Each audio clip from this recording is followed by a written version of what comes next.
పద్య పరిమళాన్ని ఆస్వాదిద్దామండి. అంతరంగమందున పరాధములు చేసి మంచి వాణి వలనే మనుజుడుండు, నితరులెరుగకున్న నీశ్వరుండెరుంగడ, విశ్వదాభిరామ వినురవేమ. ఓ వేమ, అంతరంగమందున అపరాధములు చేసి అంటే ఎవరికి తెలియకోకుండా తప్పులు చేసేసి మంచి వాణి వలె మనుజుడుండు. బయటికి మాత్రం మంచితనం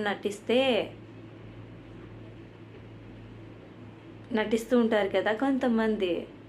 నితరులు ఎరుగకుండా నీశ్వరుండెరుంగడ అంటే ఇతరులకి అంటే మనకి చూసే వాళ్ళకి తెలియకపోయినా మనల్ని సృష్టించిన భగవంతునికి తెలుసు కదా. విశ్వదాభిరామ వినురవేమ. మనము ఎవరికి తెలియకుండా తప్పులు చేసేసి ఎవరు చూడలేదులే అనేసి మంచి వాళ్ళగా నటిస్తే సరిపోదు కదండి. అన్నిటికీ దేవుడు